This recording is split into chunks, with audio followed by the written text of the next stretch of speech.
El abogado apenas levantó la mirada cuando deslizó el sobre hacia Clara. El sonido del papel rozando la mesa de madera fue lo único que rompió el silencio espeso de la sala. Afuera, el cielo estaba gris, como si incluso el día acompañara el duelo que aún no terminaba de asentarse en su pecho. Frente a ella, don Esteban permanecía de pie, rígido, impecable en su traje oscuro. Ni una arruga, ni una emoción visible. Era el mismo hombre que había sido siempre, distante, calculador, imposible de leer. Ni siquiera la muerte de su propio hijo parecía haber alterado su postura. «Esta es tu herencia», dijo, con una voz firme, casi mecánica. Clara bajó la mirada hacia el sobre. 5 años de matrimonio con Daniel, 5 años intentando ganarse el respeto de esa familia que jamás la consideró suficiente. Y ahora, ese momento, ese cierre, se reducía a un sobre delgado sobre una mesa fría. No lo tomó de inmediato. ¿Eso es todo?, preguntó finalmente, alzando la vista. Don Esteban la sostuvo sin parpadear. Es más de lo que muchos recibirían. El comentario le atravesó como una aguja. Clara sintió el impulso de responder, de reclamar, de exigir lo que creía justo, pero algo la detuvo. Quizá fue el recuerdo de Daniel, o tal vez la sensación de que aquella escena no era tan simple como parecía. Tomó el sobre con manos que apenas temblaban. Lo abrió. Una sola hoja. Frunció el ceño. ¿Un terreno? El abogado asintió, incómodo. Ubicado en las afueras del pueblo. Legalmente está a su nombre desde hace más de 1 año. ¿Más de 1 año?, repitió Clara, levantando la vista. ¿Daniel hizo esto antes de morir? Así es. El corazón le dio un vuelco. Clara miró a don Esteban. ¿Por qué ese lugar? El silencio que siguió fue breve, pero revelador. Apenas un segundo en el que los ojos del hombre se endurecieron, como si hubiera calculado la respuesta antes de decirla. Porque es lo único que él quiso dejarte. No era una explicación. Era una evasión. Clara dobló el papel con cuidado. Podría haber protestado. Podría haber exigido explicaciones, una parte de la empresa, dinero, cualquier cosa que reflejara los años compartidos. Pero no lo hizo. En lugar de eso, algo dentro de ella se activó. Una intuición. Entonces iré a verlo, dijo. El abogado levantó la vista, sorprendido. Pero fue don Esteban quien reaccionó. No es necesario, respondió demasiado rápido. Es solo tierra abandonada. Clara lo observó con detenimiento. Esa prisa, ese intento de disuadirla. Ahí había algo. Aún así, es mío. Y esta vez, no hubo respuesta. El camino hacia el terreno era largo y polvoriento. Clara conducía en silencio, con las manos firmes sobre el volante, mientras su mente repasaba cada recuerdo, cada conversación con Daniel que ahora parecía cobrar un nuevo significado. Recordó una noche en particular. Él estaba extraño, distante. Si algún día necesitas respuestas, busca donde nadie más buscaría. En ese momento, ella había pensado que era una frase sin sentido, una de esas cosas que se dicen cuando uno está cansado o distraído. Pero ahora parecía una advertencia. Cuando llegó, el lugar era incluso más desolado de lo que imaginaba. La tierra estaba seca, agrietada. El viento levantaba pequeños remolinos de polvo, y el silencio era tan profundo que resultaba inquietante. Clara bajó del coche lentamente. Miró alrededor. Nada. Solo tierra. Solo vacío. Pero algo no encajaba.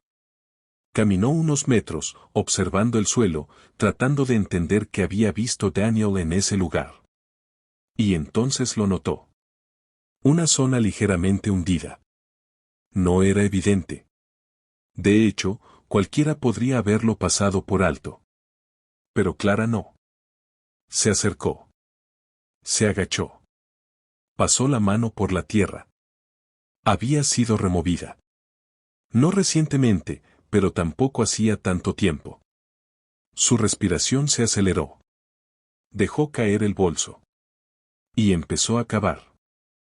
Al principio, solo encontraba tierra seca. Sus manos se ensuciaron, sus uñas se llenaron de polvo, pero no se detuvo. Había algo ahí. Lo sentía. Pasaron minutos. Tal vez más. Hasta que el sonido cambió. Un golpe sordo.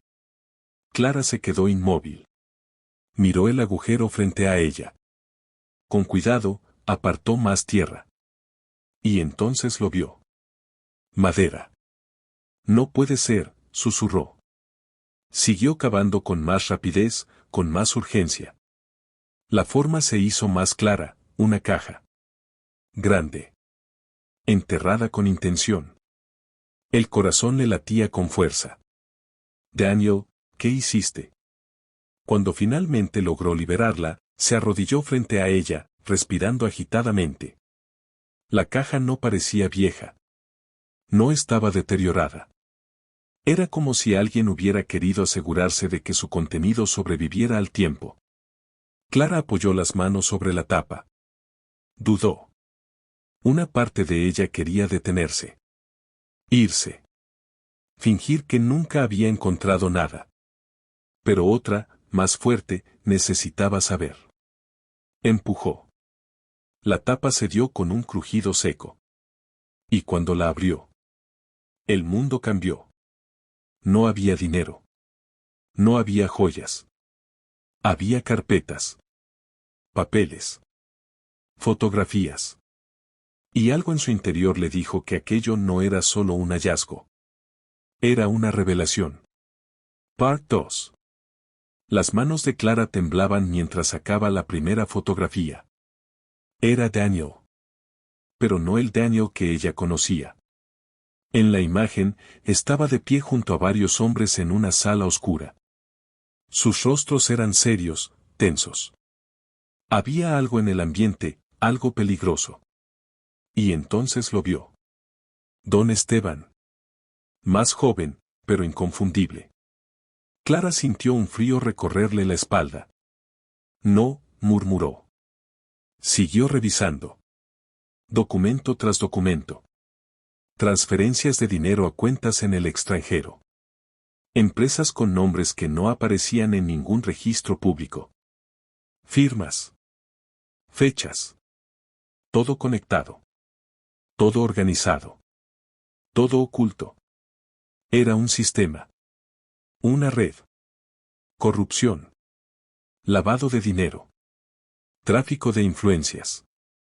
Y Daniel. Daniel estaba en medio de todo. Clara negó con la cabeza, sintiendo cómo la realidad se fracturaba. Tú no eras así, susurró. Pero entonces encontró un sobre distinto. Más pequeño. Con su nombre. Lo reconoció de inmediato. La letra de Daniel. Sus manos temblaron aún más al abrirlo. Clara. Si estás leyendo esto, significa que todo salió mal. O tal vez, que todo salió exactamente como debía. Mi padre no es el hombre que aparenta ser. Durante años ha construido algo oscuro, algo que no puede salir a la luz sin destruirlo todo. Yo lo descubrí tarde, pero no lo ignoré. Intenté detenerlo. Intenté alejarme. Pero cuando uno nace dentro de algo así, no hay salidas fáciles. Por eso hice esto. Por eso escondí la verdad. Sabía que no podía confiar en nadie, excepto en ti. Si estás aquí, es porque decidiste buscar. Y eso significa que eres más valiente de lo que jamás imaginé. En esta caja está todo. Las pruebas. Los nombres. Las conexiones. Puedes destruirlo. O puedes huir. Ambas decisiones tienen un precio. Solo te pido una cosa. Vive. Te amo. Clara dejó caer la carta. Las lágrimas empezaron a caer sin que pudiera detenerlas. Daniel no era culpable. Era prisionero. Y ahora, ella también lo era. Un sonido interrumpió el silencio. Un motor. Clara levantó la cabeza lentamente. A lo lejos, un coche negro avanzaba por el camino de tierra. Su corazón se detuvo por un instante. No necesitaba ver quién era. Lo sabía. El coche se detuvo a pocos metros. La puerta se abrió. Don Esteban bajó con la misma calma de siempre. Sabía que vendrías, dijo. Clara se puso de pie, aferrando la carta. Desde el principio. Preguntó. Él suspiró. Daniel siempre fue débil. No, respondió ella, con firmeza. Era el único que tenía conciencia. Los ojos del hombre se endurecieron. Era un problema. Silencio. El viento sopló, levantando polvo entre ellos. ¿Lo mataste? Preguntó Clara, apenas en un susurro. Don Esteban no respondió. Pero no hacía falta. Clara cerró los ojos un segundo. Cuando los abrió, algo en ella había cambiado. Esto termina hoy. Don Esteban sonrió levemente. No lo creo. Dos hombres aparecieron detrás de él. Grandes. Silenciosos. Peligrosos. Clara sintió el miedo, pero no retrocedió. Porque en ese momento, entendió algo. Daniel no había escondido esas pruebas solo para protegerse. Las había escondido para alguien que no se rendiría. Para ella. Lentamente, metió la mano en su bolsillo. Te equivocas, dijo. Don Esteban frunció el ceño. Ah, sí. Clara sacó su teléfono. No estoy sola. Por un segundo, nada pasó. Y entonces. Sirenas. Lejanas al principio. Pero acercándose. Rápidas. Implacables. El rostro de Don Esteban cambió. Por primera vez. ¿Qué hiciste? Clara lo miró directamente. Lo que Daniel no pudo terminar. Los hombres detrás de él dudaron. Las sirenas estaban cerca. Demasiado cerca. En cuestión de segundos, los coches de policía rodearon el terreno. Las puertas se abrieron. Voces firmes llenaron el aire. Todo ocurrió rápido. Demasiado rápido. Los hombres fueron reducidos. Don Esteban no opuso resistencia, pero su mirada nunca dejó a Clara. Esto no te devolverá a mi hijo, dijo, mientras lo esposaban. Clara sintió un nudo en la garganta. No. Hizo una pausa. Pero le dará justicia. El viento volvió a soplar. La tierra removida, la caja abierta, los documentos esparcidos. Todo aquello que había estado enterrado durante tanto tiempo, finalmente había salido a la luz. Y Clara, de pie en medio de ese caos, comprendió algo que nunca olvidaría. La herencia no era el terreno. Ni los documentos. Ni siquiera la verdad. La verdadera herencia. Era el valor de enfrentarse a lo que otros intentaron esconder. Y en ese momento, por primera vez desde que Daniel murió, sintió que, de alguna forma, él seguía con ella.